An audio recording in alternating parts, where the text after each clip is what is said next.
The Teen Phantom Part 20 in audio.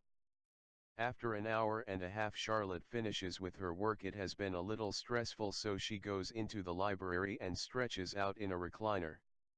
She is just getting well relaxed when she hears a knock on the door. Who is it? It is your mother, Sasha.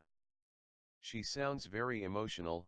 Charlotte unlocks the door with the remote button on her recliner and she asks her mother in. Charlotte gets up and wraps her arms around her mother. What's wrong, Mom? Her mother puts her arms around Charlotte and presses Charlotte to her. Sasha, I need to talk to you. Can you spare the time? Definitely I have the time, and if I didn't I would make time anyway.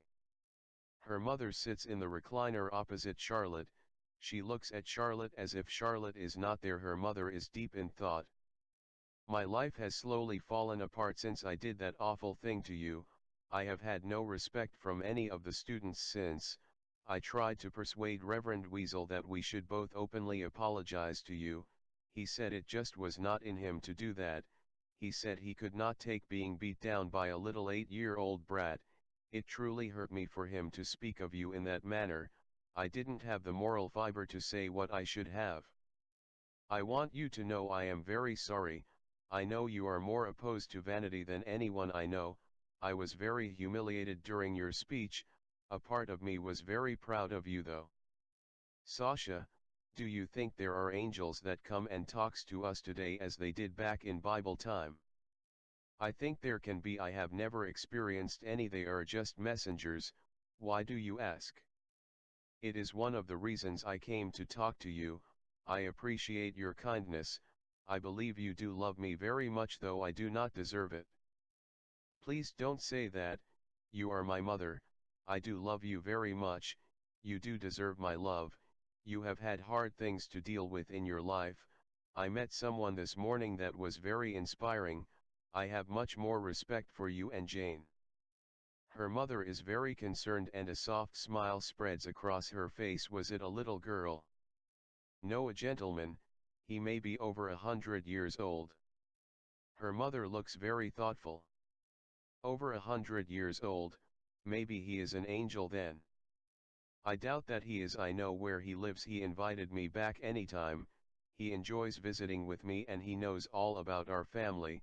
He knows why you say I should have been a boy. Why do I say you should have been a boy? He said you were so upset that I was not a son for my father. He said you were only being honest.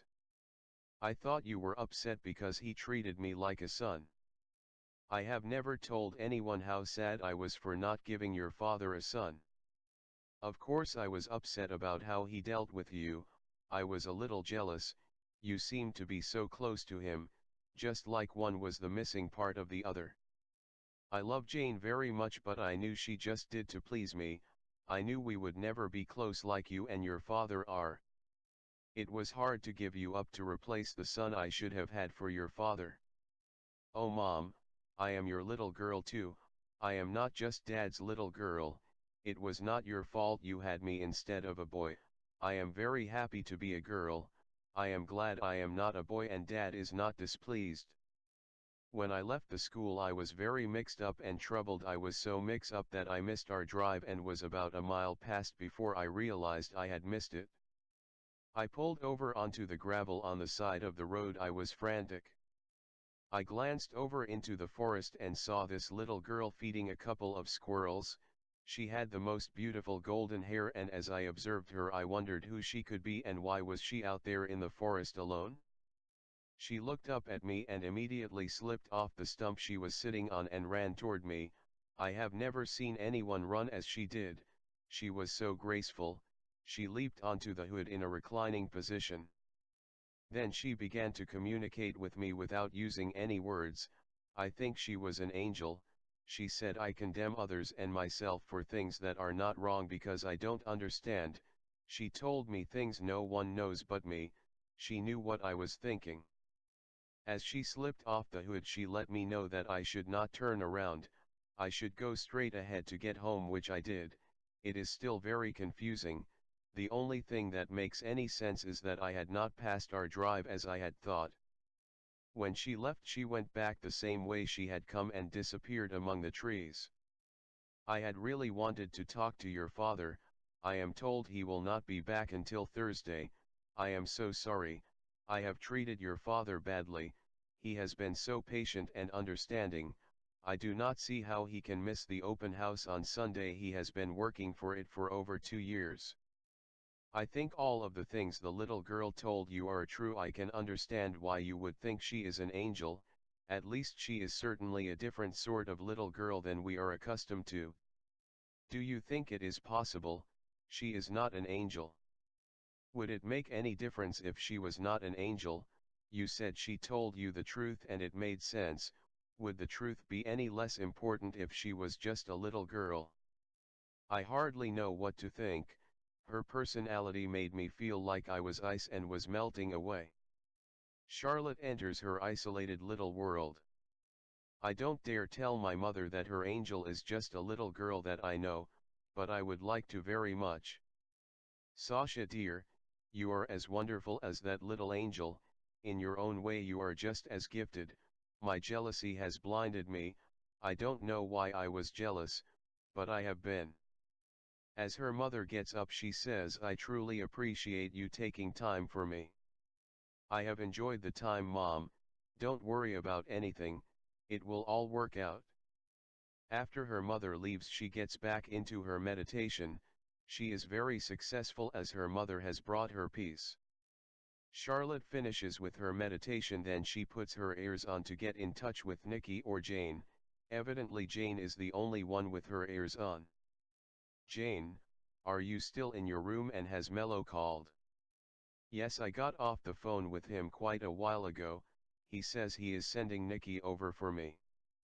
I will see you when you get back, or maybe in church on Sunday then.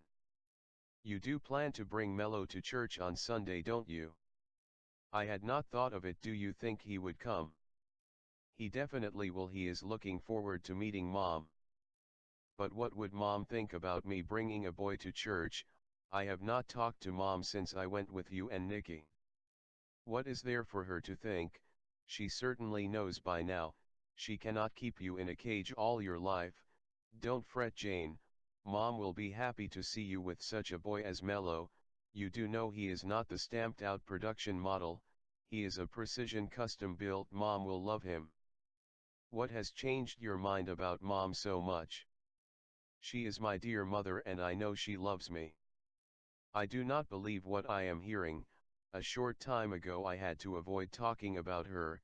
Come to think of it, you have been different since you spent all that time with Mello this morning. Yes, he can bring out the best in you if you will let him. Tyke, I do not need another sales pitch. I will let him lead me wherever he likes. I may even let him cuddle me in his arms. Does that make you happy now? Yes, if you will bring him to church on Sunday. I promise, that is if he will come. Okay, paradise awaits you. I will speak with you later. You are the sweetest little sister anyone could have, Tyke. Charlotte then sits wondering where Nikki could be, but not for long. Charlotte, I have left Mello. I am through the transition, well on my way now. I have to stop and pee. I wonder what is wrong with me. Charlotte can hear Nikki as she makes for the bushes. At least it is not a false alarm like Lee. Yes, by the sound you must have had to go for a long time. Charlotte hears the voice of a little boy. He says, don't forget to turn it off or you will get your panties wet. She then hears a little giggle. Nikki is frantic as she shrieks, where did you come from? I have been sitting right here on this log long before you invaded my privacy. You were kind of cute. Then Charlotte hear another little giggle. Charlotte has turned her transmitter off. Nikki cannot hear her laugh. This is one of love's little pranks. You are a filthy little brat. I am not dirty. I shower and change my clothes every day. Are you in the habit of sneaking around catching girls with their pants down and telling them how cute their butts are? I never said that. Besides, I don't use words like that. I didn't sneak up on you either. No, but that is what you meant. You could have let me know you were sitting there. I did, and if I had disturbed you before you were finished you would have peed all over yourself. I never hurt you or anything. You are like a mama bear that has lost her little babies. I don't know that I like you very much, you thinking you are like God, you tell people what they think and mean. Maybe you are right, I was in an awful hurry, I couldn't wait. If you had disturbed me in the middle of it I probably would have been worse than your mama bear. I really like you, but you can certainly shake a person up and not half try. Actually I have no reason to be upset with you. I did invade your privacy. I am sorry for my hostility toward you. You are something out of the past with that Robin Hood outfit you have on. It truly fits the setting. I always dress like this, you may laugh at it if you wish, it will not bother me, I have a purpose for everything I do. Oh no, I would not laugh, I like it. You look enough like a friend of mine, to be her kid brother that her mother wanted, red hair, freckles and all. If she had a little brother, I can picture him being just like you, smart mouth and all. I doubt she would say I had a smart mouth. No, I don't suppose she would, she is quite clever with hers when she wants to be too. Will you accept my apology? You could not be big enough to do anyone harm. By your size it has not been long since you pecked your way out of your shell.